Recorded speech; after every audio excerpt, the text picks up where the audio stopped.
Bonjour et bienvenue à tous pour cette nouvelle affaire. Le jour n'est pas encore levé, ce 8 août, mais dans la grande maison aux murs jaunes des Petrolani, les préparatifs vont bon train.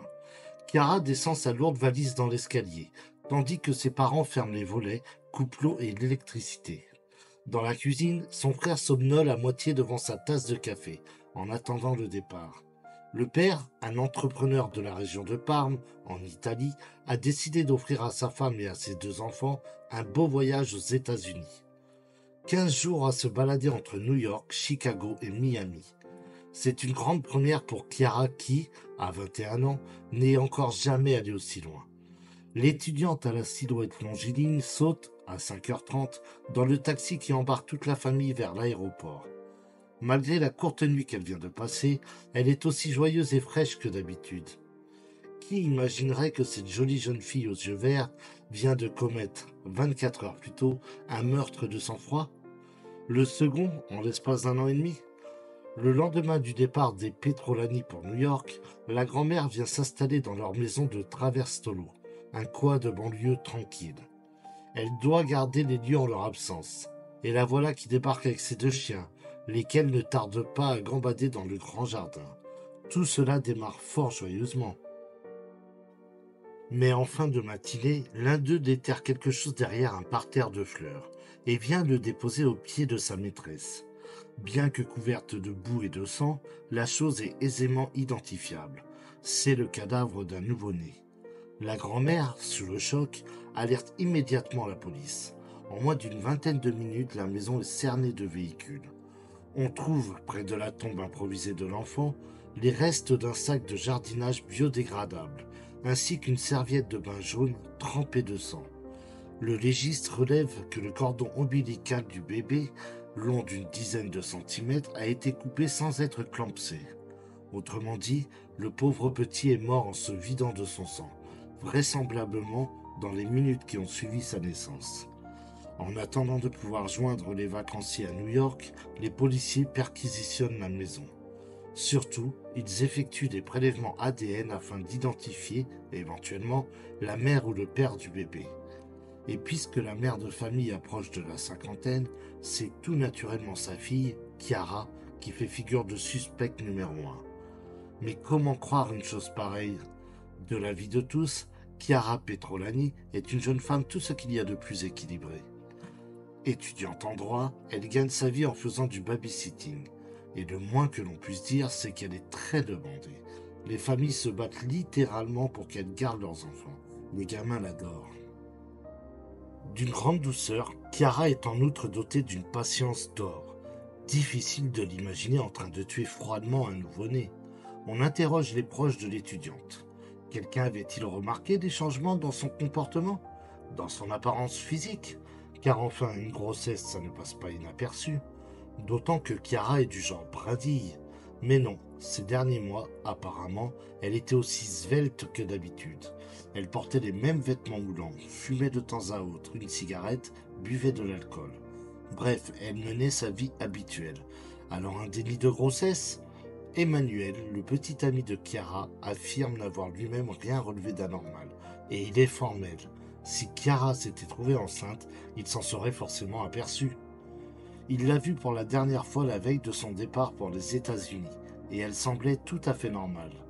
Pourtant, si les estimations du légiste sont exactes, cette femme venait quelques heures plus tôt d'accoucher, de tuer son bébé et de l'enterrer dans le jardin.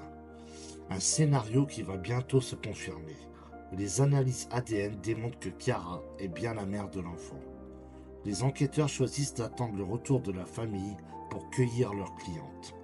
Le 19 août, à leur arrivée à Traverstolo, les Petrolani tombent de haut en découvrant leur maison sous-scellée. Ils ne sont pas au bout de leur surprise. Toute la famille est conduite au commissariat pour y être interrogée. Maintenant qu'ils savent que Chiara est bien la mère du bébé, les policiers cherchent à savoir si ses parents étaient au courant de sa grossesse, voir s'ils l'ont aidé dans son entreprise criminelle. Mais la pâleur spectrale que prend leur visage à l'exposé de la situation suffit à les innocenter. Comme le petit ami Emmanuel, comme toutes les personnes qui ont côtoyé Chiara au cours des derniers mois, eux non plus ne se doutaient de rien. En bonne experte de dissimulation, la jeune femme commence par nier en bloc toutes les accusations des policiers. Mais aucun menteur, aussi doué soit-il, ne peut lutter contre une analyse ADN. Poussée dans ses retranchements, Chiara Petrolani finit par reconnaître avoir dissimulé sa grossesse et avoir accouché seule le 7 août d'un bébé selon elle mort-né.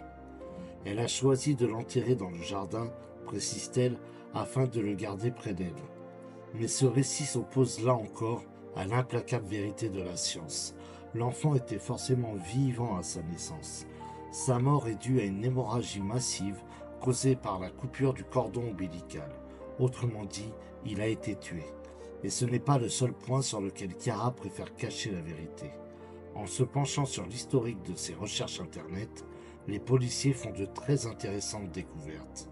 Dans les mois qui ont précédé son accouchement, la jeune femme s'est documentée sur les techniques utiles pour dissimuler une grossesse ou provoquer un accouchement prématuré. Mais début août, alors qu'elle s'approche du terme, le ton change brutalement. Chiara s'interroge désormais sur la façon dont un corps se décompose. Le 7 août, le jour même de son accouchement, à 7h03, elle tape cette phrase sordide sur Google. Au bout de combien de temps un cadavre pue ? En remontant plus en arrière dans ses recherches, les enquêteurs s'aperçoivent que tout ce processus s'est déjà produit un an plus tôt. Au printemps 2023, Chiara demandait « Comment avoir des relations sexuelles sans montrer sa grossesse ?» Ou encore « Comment faire pour qu'un accouchement soit le moins douloureux possible ?» L'étudiante en droit a-t-elle commis non pas un, mais 2 infanticides ? Ce 7 septembre, de nouvelles fouilles ont lieu chez les Petrolani. Des dizaines de techniciens en combinaison blanche, équipés de pelles et râteaux, investissent le jardin. Ils se concentrent sur le même petit carré de pelouse, à l'arrière de la maison, où la précédente tombe a déjà été découverte. Bien vu, cet enfant-là aussi, né et mort le 12 mai 2023, Chiara a voulu le garder près d'elle. On exhume bientôt son minuscule squelette. Par 2 fois, en l'espace de 15 mois, la babysitter, modèle, a tué ses garçons et les a enterrés dans le jardin de ses parents. À Traverstolo, la nouvelle fait l'effet d'une bombe. Interrogé à la mi-septembre, 1 mois et demi après la découverte des corps, Emmanuel, 22 ans, le père des petites victimes, semble anéanti. Face à la presse italienne, il a confié son désarroi. « C'est absurde, nous aurions pu garder ces enfants. » Mais physiquement, elle n'avait pas changé et elle n'a jamais évoqué le sujet. C'est incompréhensible. Le 20 septembre, le juge a ordonné que Chiara soit placée en résidence surveillée, avec bracelet électronique, dans l'attente de son procès. La famille Petrolani a déménagé et vit désormais dans un lieu tenu secret. Des bouquets de roses sont accrochés au portail de leur ancienne résidence, en hommage aux 2 enfants morts. Une fois l'enquête terminée, Emmanuel, qui a officiellement reconnu ses fils, compte organiser pour eux de véritables funérailles et donner un prénom à chacun. Les 2 petits sacrifiés reposeront là, ensemble, loin de la tombe cachée que leur destinait leur génitrice. Merci d'avoir suivi cette vidéo. Si cette histoire vous a touché, n'hésitez pas à vous abonner et à activer la cloche pour ne manquer aucune de mes prochaines vidéos. Prenez soin de vous et à très bientôt pour une nouvelle affaire.